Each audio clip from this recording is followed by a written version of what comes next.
Hey there, everybody. This is Jay Frost speaking to you from the Philanthropy Mastermind series, where we have an opportunity to talk with you now a couple times a week about the big issues in fundraising and philanthropy and lots of other social good stuff with our favorite people, the leaders in the field. And if you can tell, I'm particularly jazzed today because we have Tony Martignetti, a friend and leader in this sector, as our guest today. He's been here before. You know, he's a popular guy, and not just here. Tony, among other things, is an attorney. He is a longtime planned giving expert who's led programs and also instructed people on how to lead them in many ways as a consultant and also as leader of the Planned Giving Accelerator. And he is also the man behind Tony Martignetti Nonprofit Radio, which reaches, I don't know, 15,000 people or so per week, which is the biggest, footprint, I guess you could say, of any kind of podcast or other conversation tool in this space. So it's really always great to have him. He's also a person who has once held the keys to the nuclear silos. So be careful what you say, because you never know what he meant. Unleash. And so with that, Tony, thank you so much for being willing to share today about the 5 top myths you want to debunk about planned giving. Yes, thank you, Jay. Thank you for hosting. Thank you very much. The top 5 insidious myths. We're busting the insidious myths. Absolutely. Well, I know you have stuff to share. And before you do that, I'm going to instruct everybody to please utilize both the chat and the Q&A throughout. I'll be monitoring that. If there's something that seems really relevant to what you're sharing today, Tony, I'll interject a little bit and let you know. Otherwise, we'll save a lot of questions for the end. So please, as questions occur to you or comments, please feel free to list them throughout, and we'll make sure that we harvest all that at the conclusion of some of the content that he is prepared to share with you today. I also want to do a special shout out to our friends at DonorSearch, who have been, of course, sponsoring this series back since 2016. So we are really grateful to them for that, and also for providing a platform not just for these conversations, but for the recordings of them. Inevitably, someone will ask, is there a recording of this? Because Tony will share a lot with you today. And the answer is yes, there will be a recording, and that will be placed over with the others over on the DonorSearch YouTube channel, as well as on the DonorSearch site. And you don't have to look far for that. You're going to see a link to that in a follow-up email you'll be receiving in the next 24 to 48 hours. So be on the lookout. So with that, our thanks to them. Tony, let me let you take it away. Thank you, Jay, and also thank DonorSearch for hosting. I'm going to tell a little very, very brief story, but while I do, I would love for folks, I would be grateful if you would put in your city and state, your city and province. I love to shout folks out. I love to see the diversity of geographies that we have. Memphis, Tennessee. I love Memphis. Absolutely. Indianapolis, Indiana. That's where my wife was born, in Carmel, actually. Oh, look at this beautiful Durham. There, I'm in Emerald Isle, North Carolina. Germantown, Maryland. Is that on the Chesapeake, Germantown? Sioux Falls, South Dakota. Isn't there an Air Force base, South Dakota? Is that Minot, or is that North Dakota? I apologize. I bet everybody, right? Everybody from the East. Is that South Dakota or North Dakota? It's all the same, right? I'm sorry. So can I retract that question? There is a Minot Air Force Base. I think it's actually in North Dakota. South Dakota, of course, has our beautiful, the beautiful monument, naturally. Asheville. Oh, Asheville is cool. French Broad Chocolate. You ever go to French Broad Chocolates? Asheville. Oh, and the Grove Park Inn. Love that too. Durham, welcome also. Cool, in the Triangle. Rutland, Vermont. Outstanding. Welcome. Campbell, California. I don't know where Campbell, what part of California is Campbell in, Celia? Atlanta Metro. I have relatives in Kennesaw. Kennesaw? Kennesaw. I think it's Kennesaw. Not too far from you. Well, it's about an hour. Las Vegas. Great. All right. But hasn't everybody been to Las Vegas? So if I say I've been to Las Vegas, that's not really very that interesting. Oh, Traverse City, Michigan. How do we all know Traverse City? Is something famous there in Traverse City? Megan, why do we all know Traverse City? Princeton, been to Princeton. I've been to the university. There used to be an attorney there on, what was that? Oh, can't remember the name of the street. Amherst, Mass. Welcome. Great college town.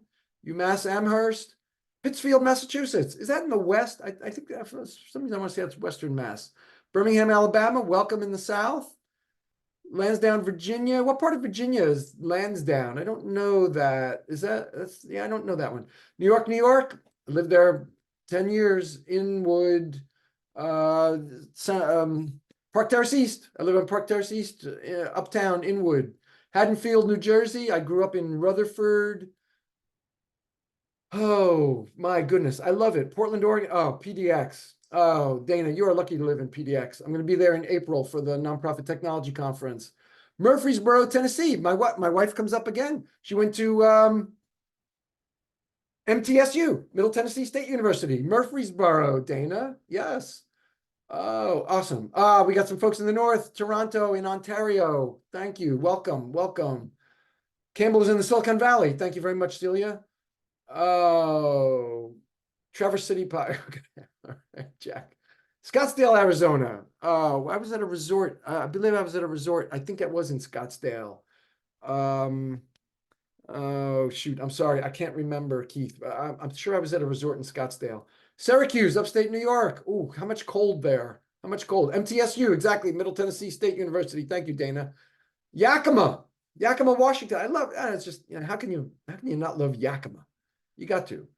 Near Dulles. Oh, thank you, Catherine. Okay, near Dulles, west of Washington. Oh, it is Washington. Oh, all right. Sorry. The Bronx. Herbert. Oh, back in my dark days when I practiced law, I used to go to the Grand Concourse, Bronx Supreme Court in the Bronx. And in earlier days, I lived in Kingsbridge, right by the. I used to walk around the Jerome Park Reservoir. That was my part of the Bronx. That was before I lived in Inwood in Manhattan. Okay, so it's boring to you. So that I saw on Twitter that the average attention span is about Twitter X, whatever. The average attention span is about 9 seconds. And I thought, that's enough time for my mother to create guilt. I'm coming over for dinner. Can't you stay for the night? I'm coming to stay for the night. Can't you stay the weekend? I'll stay the weekend. Take me on a cruise. I'm taking you on a cruise. Can't you move back home? I'll move back home. Let's get cemetery plots. That a little bit about motherly guilt. Some of you may have had that imposed upon you. You may have felt that, depending on your age. Some of you may have imposed that upon your own children. That's on one level, true. But on the next level, take it a step further, it's about a deeper relationship, wanting a deeper relationship. And my hope for you today is that this discussion about debunking these nasty, insidious myths of planned giving will bring you closer to planned giving, will assuage the fears you have around planned giving, because through planned giving, you're going to have much deeper relationships with lots of your donors.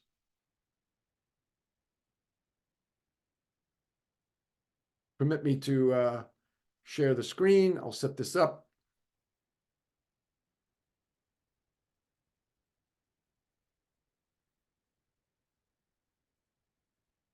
There we are.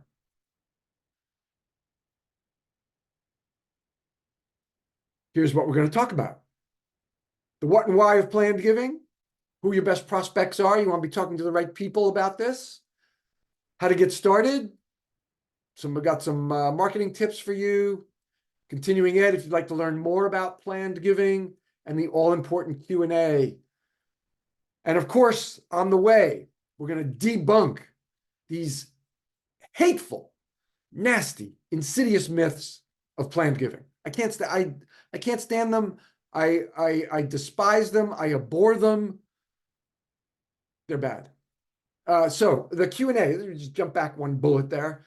Jay urged you. I beseech you, please put your questions in the chat and or the Q&A. I think Jay said either one.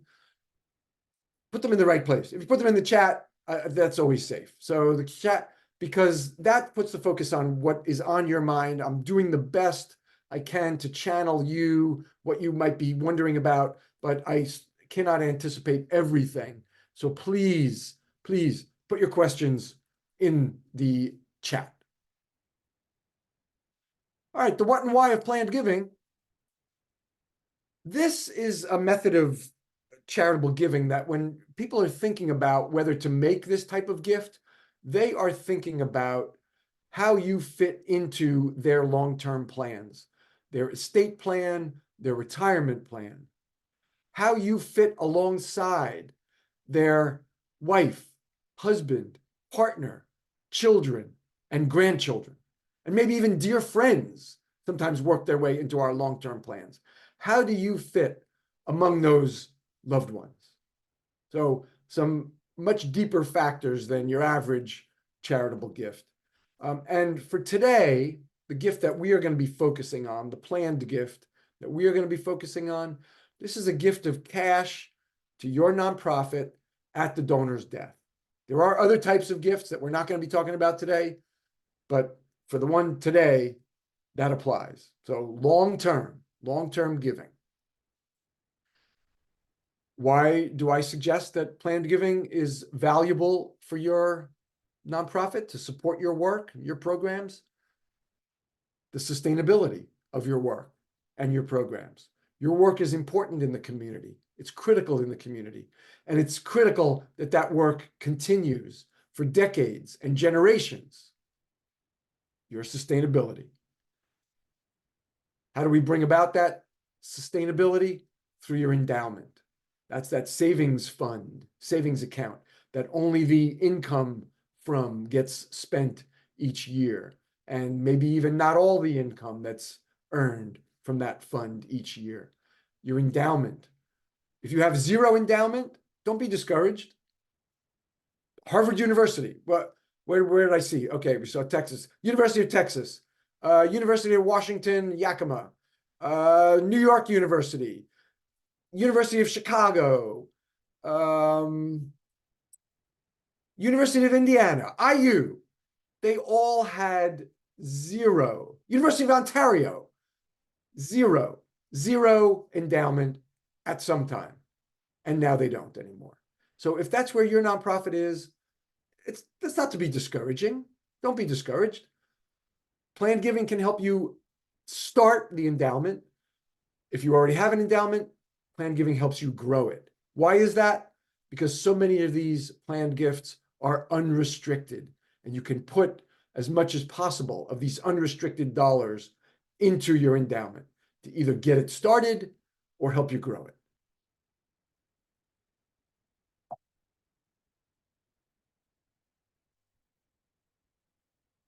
I call this get a finger, grab a hand fundraising. Oh, pardon me.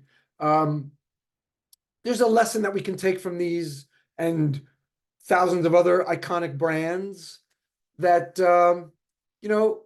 when you book on Delta, let's say, as just one example, you book a seat on Delta, is that the end of the transaction? And of course, this is, for them, it's transactional. They would like it to be a relationship, but I think they have a long way to go to build relationships. We don't have that trouble, hopefully. We are not transactional. So that's not the part we want to take, that we should be transactional. No, that's not what I'm saying. But is that when what they're trying to make a relationship, is that the end of the relationship? No, that's just the beginning, booking the seat. Do you want the food and beverages? Do you want the Wi-Fi? Do you want to upgrade to more legroom? Do you want to upgrade to first? If you're in first, you want to upgrade to first where you can change and not have a penalty for changing. So that's just the beginning, right? So the analogy is that we're going to be talking to folks who already love your work, your brand, if you like. And we're going to be asking them to take another step with you, right? So we are not taking the transactional part of these brands and others. We're taking the expanded relationship view. And who are we talking to build these deeper relationships that I mentioned early on and that I'm talking about now, so that we can have the best shot of getting a yes when we are soliciting planned gifts? Who are your best prospects? These are the folks that love your work. They stand with you. They've been standing with you for a long time. How do we know that? Because of their giving history. These are the folks, when you look back, you query your CRM database, you look back, let's say 25 years, and you're seeing 30, 40 gifts in 25 years because they're making multiple gifts in some years. Maybe they've lapsed a couple of years here and there. It's not every year for 25 years, but they've been very, very consistent, very loyal. All right. Some of your organizations may be older than that. I mean, certainly could be going back 60, 70 years. Hopefully you have giving histories that go back that far. But if not, as far back as your giving history goes. Now, so if you're a newer nonprofit, so you're only like 10, 12 years, again, just like the size of your endowment, that's not a source of discouragement. So if you've been around for 10 years, who's been giving to you for 10 years or 8 or 9 years? Who's given 15, 12, 15 gifts in those 10 years? Those are your most loyal, committed donors. And the other variable that I like to work with is age. I like to speaking to folks who are about 55 to 60 and over, because those are the ages around where folks start thinking of their long-term plans, and we're going to be talking specifically about their wills, as a method of giving back to the causes that have been important to them. Notice I did not say it's the first time people are thinking about their wills. That should be decades earlier, especially if they have children.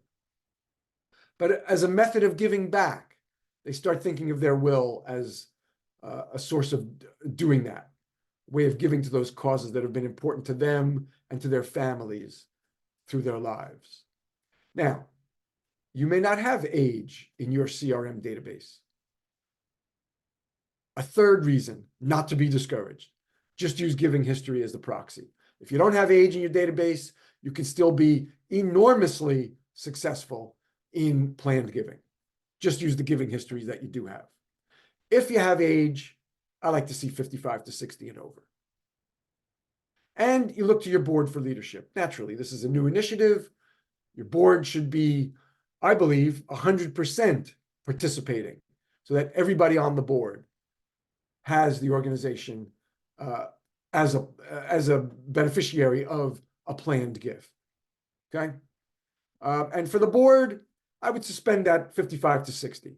I think everybody on the board, irrespective of age, should have the organization in their long-term plans.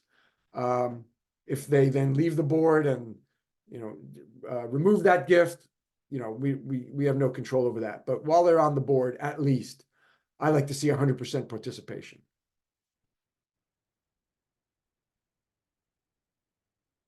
Here's our myth number one, those insidious myths we are debunking, that this is only for your wealthy donors. If you leave thinking that, then you are going to be making a big mistake in planned giving. You are going to be leaving a lot of money on the table.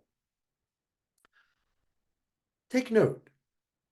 On the previous slide, when I was talking about querying for giving history, did I say anything about the size of those gifts?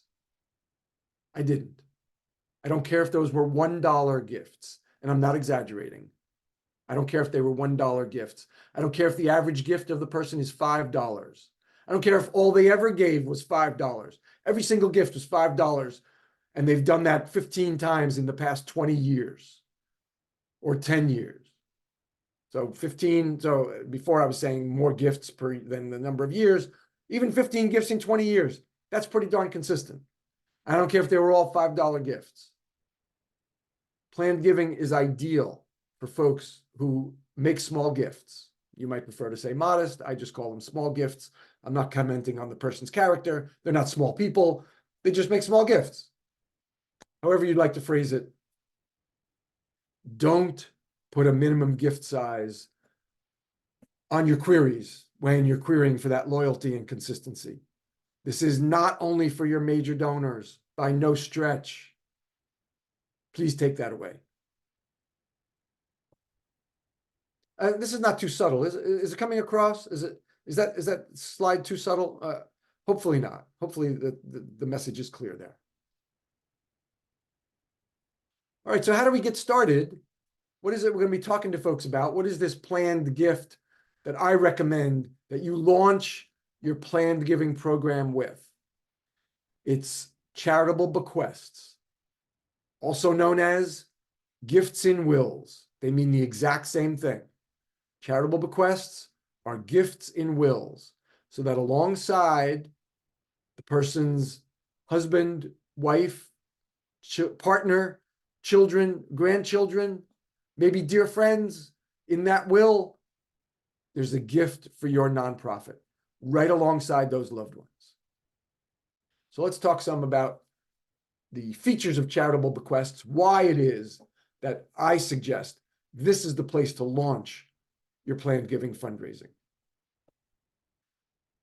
The keen-eyed and astute among you may have noticed, gleaned that the first letter of each bullet spells out our esteemed host, Jay Frost. You see that? It's all done in Jay's honor.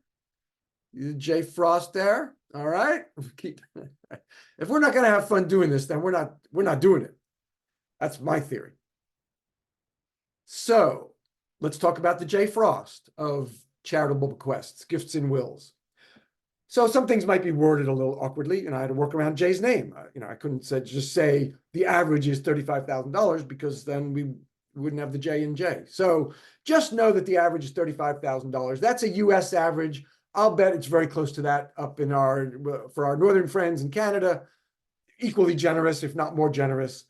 That's a number, and I've seen lots of numbers. I've seen numbers even higher. 35,000 is something that I'm very comfortable citing as the average charitable bequest in the US. And like I said, I'm sure it's very, very similar in Canada. Avoid the naysayers, because you'll almost always get gifts of cash. Yeah, all right, the naysayers, oh, they whine. Oh, we can't do planned giving. No, it doesn't work for us. We're going to get gifts. We're going to get gifts that we don't know what to do with. People are going to give us junk cars in their wills, and they're going to leave us Hummel collections that are worthless. And what are we going to do with these? Oh, it's going to be so tragic for us. Cut those naysayers off at the knees. Not true. Not true. I've been doing this for 27 years. 98% of the gifts I've seen are the simplest and most valued for your nonprofit gifts of cash. Cut off the naysayers. And hopefully some of these debunking, the myths that we're going to debunk will cut off the naysayers' other arguments and reasons why we just can't do it. It's not right for us. We're not ready. You're ready. You're ready. So gifts of cash. Vast, overwhelming majority, simple gifts of cash in wills. And yes, ordinary income donors love it. I alluded to this earlier. Primary reason that they love it is there's no lifetime cost. These are gifts of cash to your nonprofit when the donor has died. And I do say died. I say died. I say the word death. We've got hundreds of euphemisms. Well, maybe not hundreds. There I exaggerated. We've got scores of euphemisms, passed on, left us, slipped the surly bonds, et cetera. I don't think death is a bad word. This is not a death conversation. You'll see that as we talk through it. But so, yeah, these are gifts of cash at the donor's death. So as a result of that, there's no lifetime cost. So this is ideal for those folks who are making small gifts, people of very ordinary, modest means. Again, not only for your wealthy donors, right? Remembering debunked myth number one. The first most popular planned gift by far. If Jay's last name started with an M, then I could have taken out the word first. It would just be most popular planned gift by far. But he chose to be named Jay Frost, so I needed a word with F, so we got first there. It's the first most popular plan gift by far, even with the redundancy first most. Yes, I see that.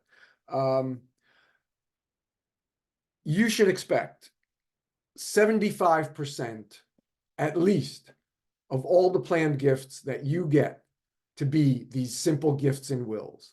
That's a minimum, 75%. And all those big nonprofit plan giving programs that I mentioned earlier with the multi-billion-dollar endowments, University of Washington at Yakima, and what else do we say? University of Texas, New York University, Indiana University, University of Chicago, et cetera, et cetera. I assure you, at least 3/4 of their planned giving programs, as advanced as they are, with their multiple person staffs doing planned giving, half a dozen people probably at some of those places, just doing planned giving, 3/4 of their gifts are these simple gifts and wills. And I've seen it go as high as 90%. So these are the most popular planned gift by far. Yet another reason. This is the place to launch. This is the low-hanging fruit. These are the easiest planned gifts to get. Really likely that you won't be told that you're in people's wills, donors' wills. Why is that? Because on average, for every charitable bequest that you know about, there's another 7 to 8 that you won't be told about. So many more, so much higher the number of people that won't tell you than the ones who do. Why is it that so many people won't tell you? It's just so personal and private to them. I once went to I was at a cocktail party because it was it was a board reception, because the next day, this was a group in New York City, actually. And I was going to be training the board on planned giving the next day. So I got invited to you get some perks once in a while. I mean, not too many perks in planned giving, but this is one. I got invited to the pre-party the night before. And so I was talking to one of the folks who was there. And she said that she had, well, I should say too, when you do this work, sometimes you're at a cocktail party. What, you're talking about people's wills? I'll never, like, why would I invite you to a cocktail party if you're going to talk about people's wills? It just comes up. I can't help it. She knew what I do, and it just comes up. You should be open-minded about the conversations at your cocktail parties. So she revealed to me that she had 6 friends who were in her will, friends, not charities, 6 friends who were in her will, and she wasn't telling any of them that they're in there. She didn't want them to treat her any differently. And those are dear friends, so dear that they're in her will. So, so that's a reason. They don't. Your donors might not tell you. They don't want to be treated any differently. Maybe they don't want to be recognized, and they don't realize that they certainly could be anonymous donors. We're fundraisers here. Folks who are not fundraisers may not recognize that they could be an anonymous donor. And also another reason, if they tell you, they feel it's not a real obligation, but they feel that they can't change their mind. So if circumstances in their lives should change, and maybe they have to remove you from their will, yes, it happens, but only in about 4% of charitable bequests get removed. So it doesn't happen often. Let's not dwell on what if they remove us. We're talking about 4%. Let's focus on the 96 that don't change their mind. What was my point? See, I get in this tangent. It's 4% now. Okay, so the point is that it's a reason that people might very well not tell you, because they have incurred a moral obligation to not change it if they do tell you. All right, so that's some of the reasons why for every will you know about, there's another 7 to 8 wills that you're in that you won't know about. It's also easy for your team and your donors. That's because 3 features of wills that you want to know. Everybody knows what a will is. Everybody knows how wills work. And everybody knows they need a will. Now, everybody doesn't have one. That's an opportunity. But everybody does know that they need one. So with those 3 features, this is easy for your team and your donors. It's easy for your team. And maybe it's a team of 1 fundraiser. I realize maybe I typically talk to small and mid-sized shops. I'm not talking to the University of Texas. I probably talk too fast, and people at UT wouldn't, would have to play me on 0.5 to listen anyway. So I'm always talking to small and mid-sized shops, and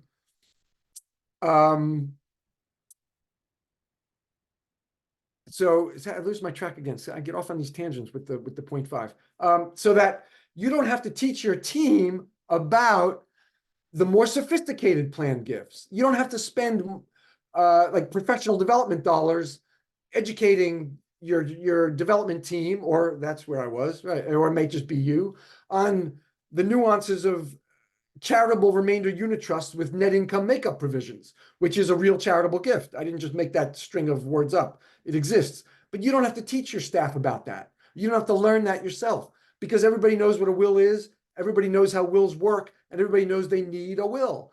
And it's the same for your donors. You don't have to spend precious marketing resources on educating donors on the nuances of that string of words, or life insurance, or charitable gift annuities, or charitable lead trusts. And you don't have to spend time on that. Everybody knows all about the wills, those 3 features. Everybody knows. Common ground, easy, low lift planned giving. Speak to your attorney, you'll politely say. If the conversation should ever turn technical about wills drafting, or what part of my will do I put you in, the residual part, or should this be a percentage or a dollar amount, you'll politely refer folks to their attorney who's going to draft their will, or who's going to be revising their will to include you. You're not an expert on wills, and you don't need to be, any more than you need to be an expert on charitable remainder unit trusts with net income makeup provisions. You're an expert on your work. That's what the conversation is around. Your work, the sustainability of your work, how important your work is in your community, how valuable long-term gifts are to your work, and therefore to your community. However you define community, it might be your local town, state, province, might be your nation, however you define community. Your work is important, and it has to continue for decades and generations. That's what the conversation is about. It's not about technical wills questions. It's about your work and your sustainability. The giving histories are unbelievable. In fact, that's why it says it there. If it wasn't a fact, I wouldn't put it. When you look back, you will get chills. I know I do. I hope you do too. My synesthesia kicks in when I'm looking at a one-dimensional screen and I see the 40 gifts in 20 years, the generosity, the consistency. It's just enormous. And again, of course, we don't care what the size of those gifts were. These people are thinking about you at least once a year, and some of them are thinking about you many times a year. And they are ripe for a conversation to think about you in their will when you're talking to the right folks, the loyal, committed, consistent donors to your cause.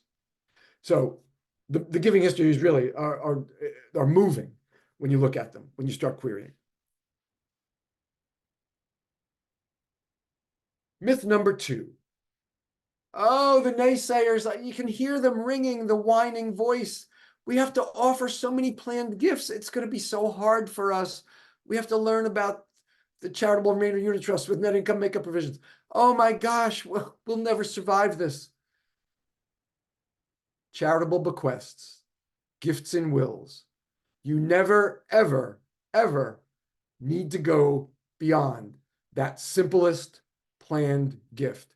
20 years from now, your planned giving can be enormously respectable, successful, and still only promoting the J. Frost charitable bequests. You never have to go further. And you certainly don't need to. You certainly should not when you're launching. Keep it simple. If you want to, you certainly can. Out years, 3 years, 5 years later, you want to branch into other methods of planned giving? Of course. Sure, they can be valuable. That other 10 to 25% of the gifts, because bequests are 75 to 90%. Sure, you can do that. but you don't need to. Take solace. You don't ever have to. Hope that's reassuring as we debunk myth number 2. And right on the heels of that, it's sort of a corollary, is myth number 3. And, oh, it's too technical for us. We need a lawyer. I used to be a lawyer. I practiced law 2 years. I hated it. Maybe I'm the only lawyer who will tell you, you don't need a lawyer, okay? It's not too technical when you launch the smart way, the savvy way, with the J. Frost charitable bequests. That's the way to launch your planned giving. And remember, you never ever have to go any further if you don't want to. It's not too technical for you. Too subtle? Too subtle? It's coming across? Okay. All right. So here's where we are. We've done those things that are checked off, and we've debunked 3 of those top 5 insidious, spiteful, hateful myths. I've got some marketing tips. Quick continuing ed. If you want to learn more about planned giving, go deeper. And then the all-important Q&A. Are you putting the questions in the chat? I hope that you are. I hope that you are. I can't channel everything that you might be thinking about. Please put the questions in the chat.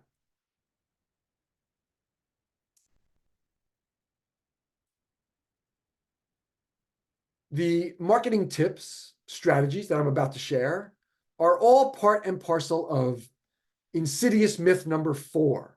They cut off insidious myth number 4 at the knees. This does not require a lot of money. It's low cost, low lift. You don't have to budget a lot of time or money. You have to budget some time? Yeah, you definitely do. You definitely do need some time. A lot? No, you don't. You can scale later on if you want to. So it does not require a lot of money. Myth number 4. And now the marketing strategies that are going to show you why and how you can, I guess more how than why, right? Yeah, it's more how than why. Show you how you can market planned giving simply and affordably. Because I want to make planned giving accessible. I hate that it's a black box with these myths and these misconceptions around it. I abhor that. Yeah, planned giving, it's accessible. So let's talk about some of the accessible marketing ideas that I've got for you.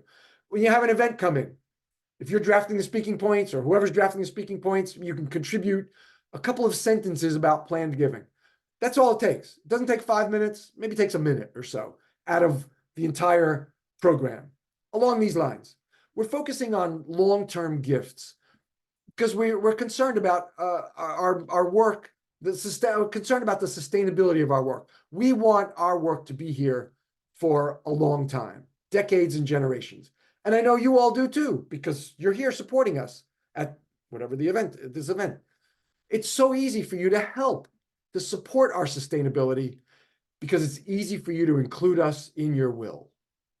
Please, would you consider including us in your will so that we all will know together that our work will be here for the long term.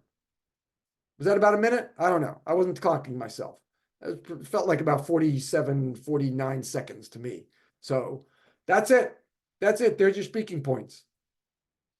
Your program, if you're doing a program, it doesn't matter, print or digital, put a little sidebar in. Sidebar. I'm a big fan of sidebars instead of articles, 300-word articles about, the value of gifts in the long term. You get a little tedious. That, to me, 300 words is not low lift. 30, 40, maybe a little more than 30. Let's say 40 to 50 words in a sidebar. That to me is low lift. You got to get 50 words approved. It's 1/6 the difficulty of getting 300 words approved. Right, 1/6. So go for the sidebars, the short. It's simple. And those remarks that I just sort of dictated, there's your sidebar.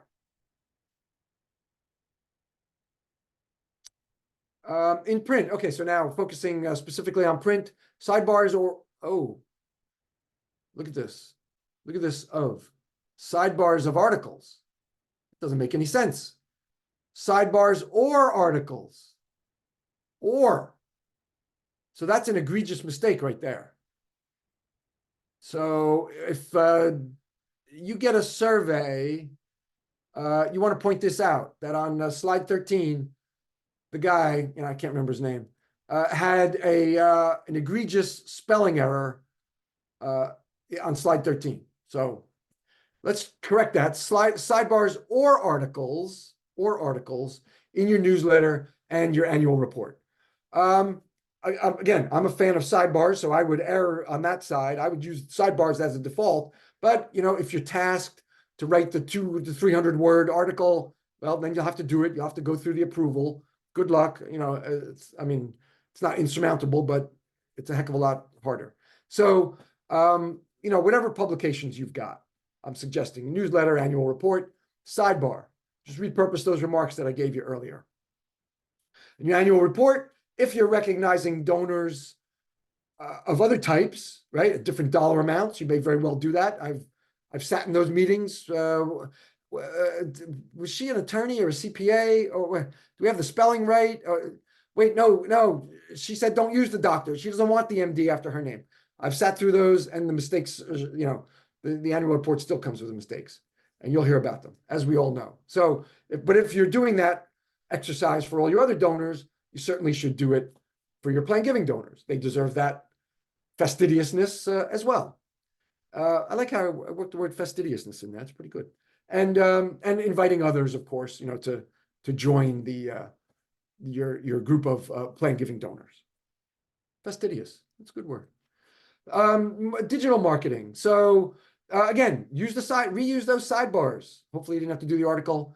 Repurpose the sidebars. Simple page on your website. Yeah, so I emphasize simple there. Well, I see. Actually, this is very good. So when you flag that error on slide 13, please do say that on slide 14, he improved. He spelled "or" correctly on slide 14. So at least the trend is up, right? We're going in the right direction.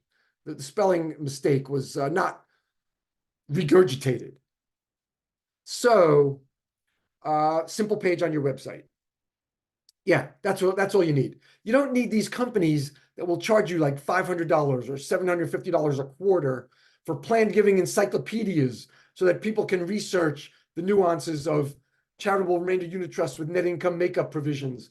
And there's tax calculators and income calculators, and everybody knows it's not your website because we all know to look at the address bar and we can see that's it's no longer your content. It's the company you're paying the $500 a quarter to. You don't need that. You don't need that. 1, maybe 2 pages. I'll grant you a second page. That's it. That's all you need for planned giving. So what does go on there? Donor pictures, maybe a donor couple, a couple of those, maybe some donor pull quotes about why they included you in their will, maybe about how simple it was. You do want some copy in there about the value of long-term gifts to your work. And maybe a contact person, but we know that contact person is not going to be talking about the technicalities of wills, right? That contact person is not going to be there on how to include in the will. That's a conversation that you refer them to their attorney for. But the value of long-term gifts, that's the conversation that contact person would be having. So, and that's it. 1, maybe 2 pages devoted to planned giving. That's all you need. Low lift, please. Low barriers to entry. And in your email signatures, everybody I've seen this occasionally. People like to flag it for me. It's like talking about wills at cocktail parties. I don't know, it just comes up in conversation. It just comes up. It's easy for them to include you in their will, so suggested email signature. Direct mail. Now I'm envisioning here for these first 2 lines that it's not direct mail devoted to planned giving. So drop a buck slip in this package that you have for some other purpose. Buck slip, by buck slip I mean it's printed 3 on a page. That's a little footnote there. One thing I did learn in law school. Always read the footnotes. You can go very badly wrong in the law if you don't read the footnotes. I did take that away. I mean, I loved law school. I'm so glad that I have that credential. didn't like practicing law.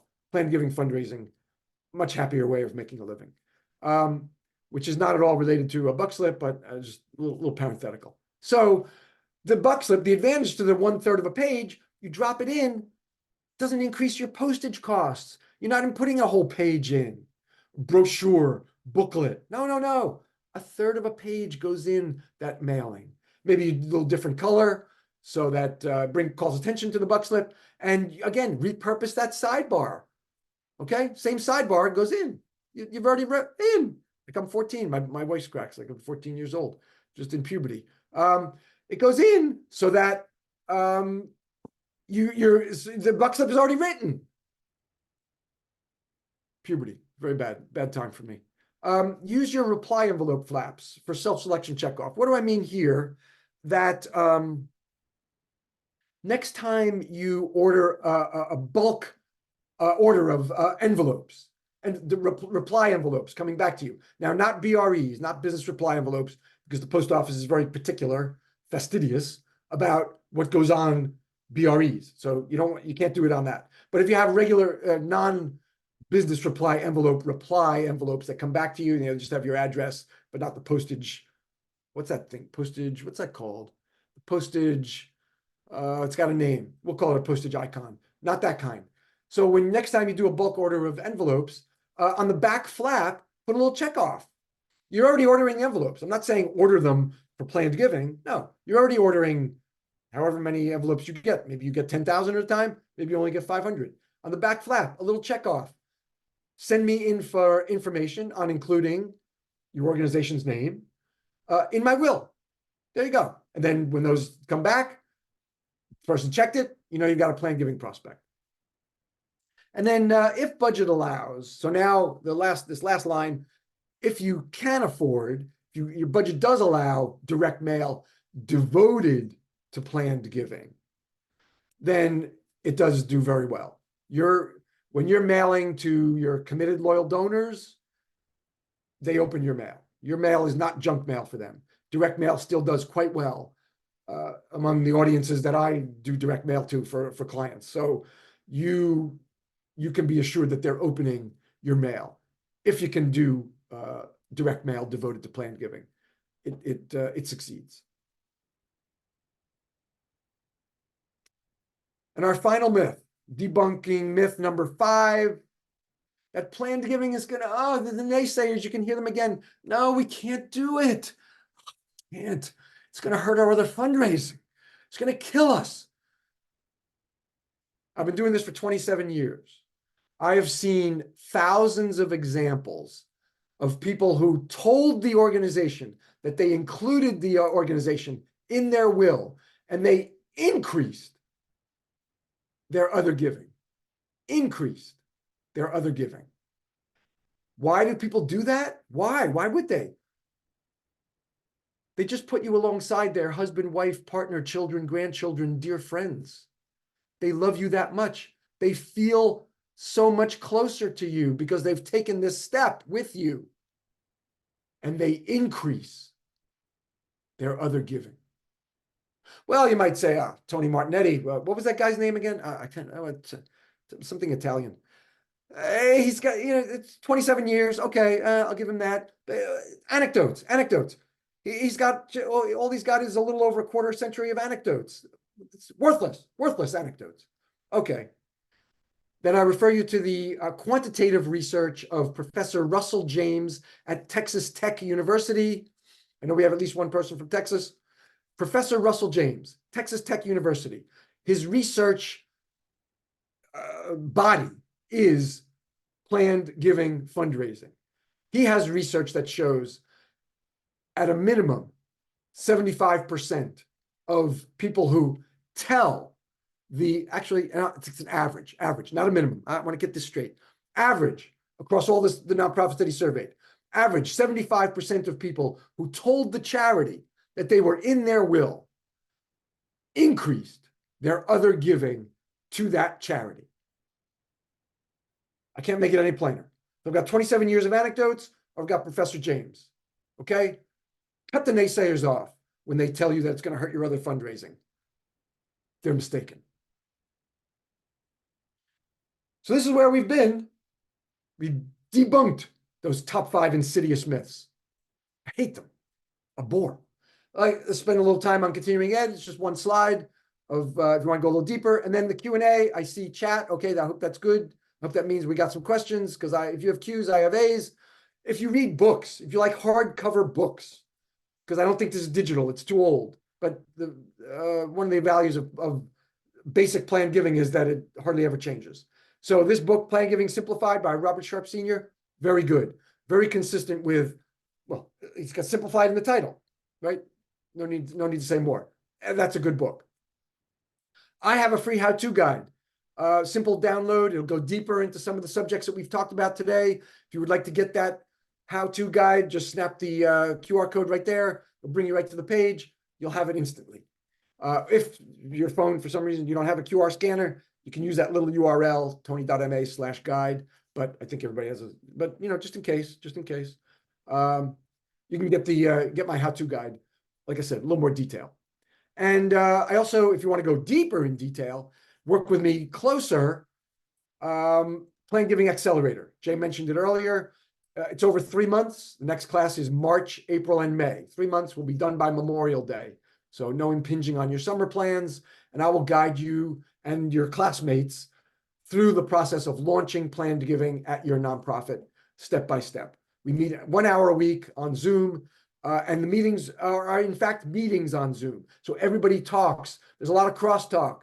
It's not webinar format on Zoom. It's meeting format on Zoom. And there is a lot of peer support, too, as well as, me guiding you through week by week over the 3 months. Then I've got some outcomes. These are all small and mid-sized organizations. Somebody was in Metro Atlanta, right? Because I said I have relatives in Kennesaw.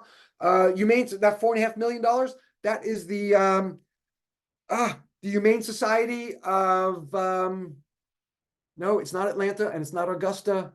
Oh, I wish I could. It's a small Humane Society in a small town in Georgia.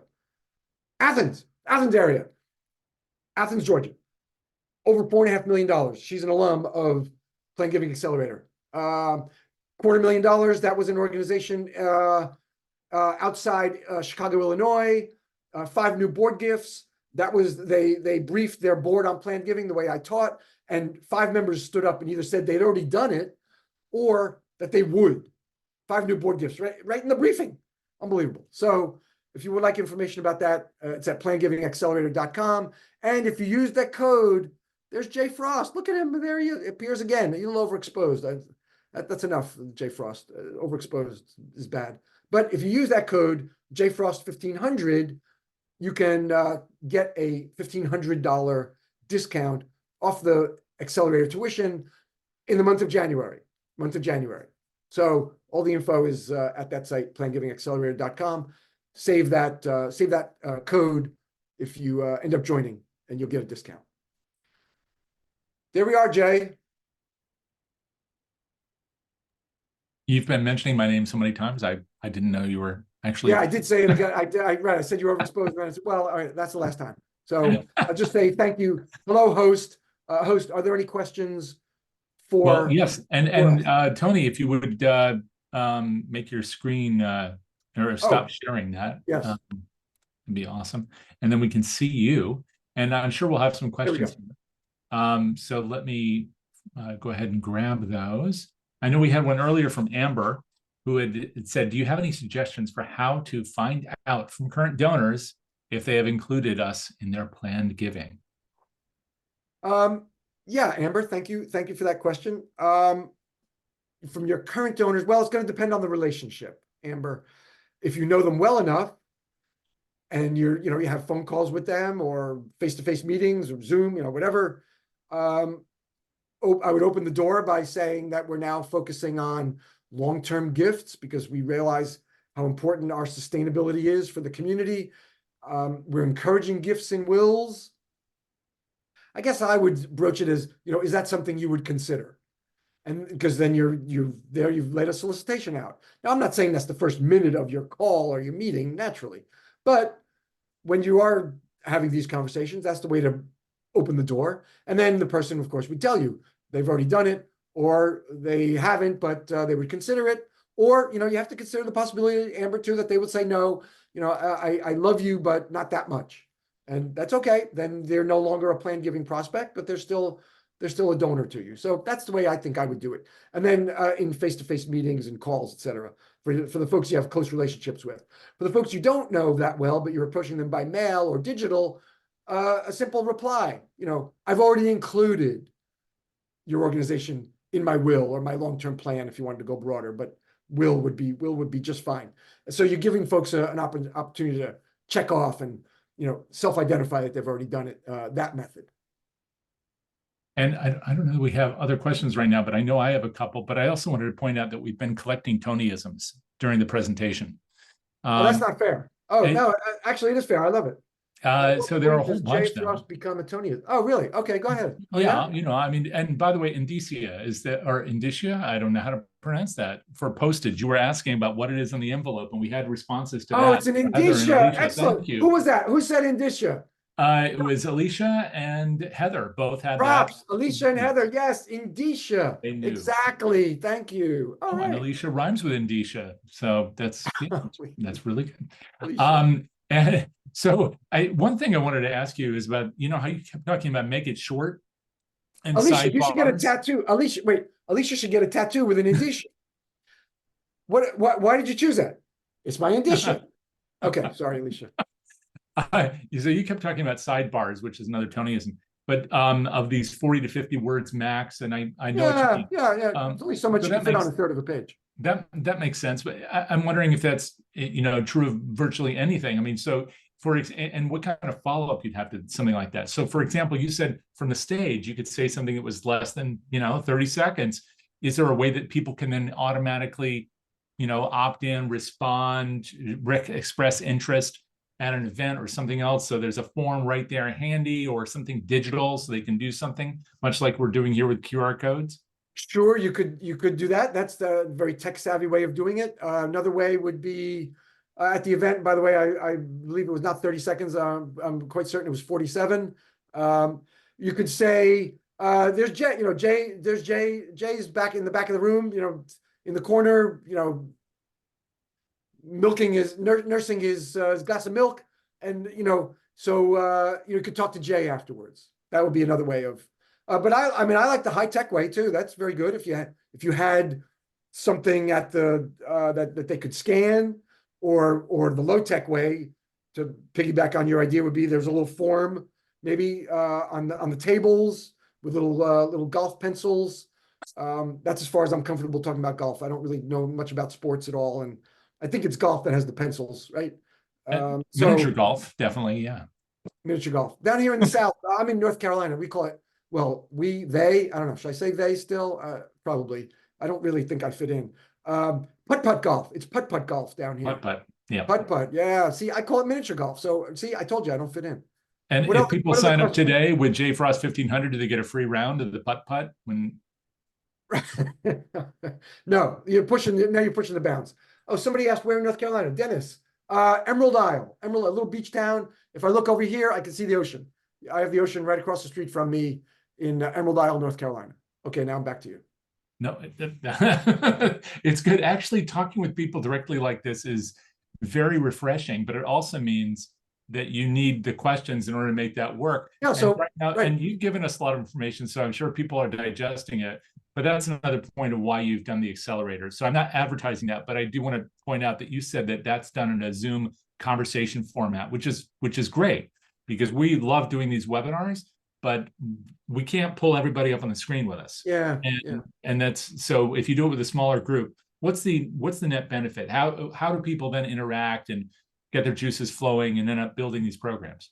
Oh my gosh. I mean, the peer support, because after the first few meetings, because we're all talking to each other, not in a cacophony, naturally, it's organized chaos, but people get to know each other, so they contact they contact each other outside the accelerator. So then the benefits become like, we're comfortable sharing difficult donor stories, difficult board member stories. It might even be tangential to planned giving. I welcome it. People help each other because they get comfortable in the group with their fellow classmates, fellow members. So that setting it up as a meeting and having folks interact that way, it's just, it's a comfort level, and it grows after, like, meeting 2 or 3 or something. Yeah, yeah. By the way, it looks like David Sedaris, according to Amanda, is a neighbor of yours. David Sedaris does have a home in Emerald Isle, not a neighbor. Yeah, I've never seen him. I've never had a Sedaris sighting, but I know exactly who he is. I love his sense of humor. I was going to say all comedians eventually relocate to South Carolina. Is that what's going No, on? you're either over promoting me or you're insulting David Sedaris by putting us in the same sentence. Strictly a coincidence. Nothing of his is rubbed off on me. Well, yeah, a lot of what you had to share certainly rubbed on the rest of us. So thank you for that. There's the ocean beats Kingsbridge. Yeah, it does. Well, thank you, Herbert. Yeah, it does. Yeah, the ocean does.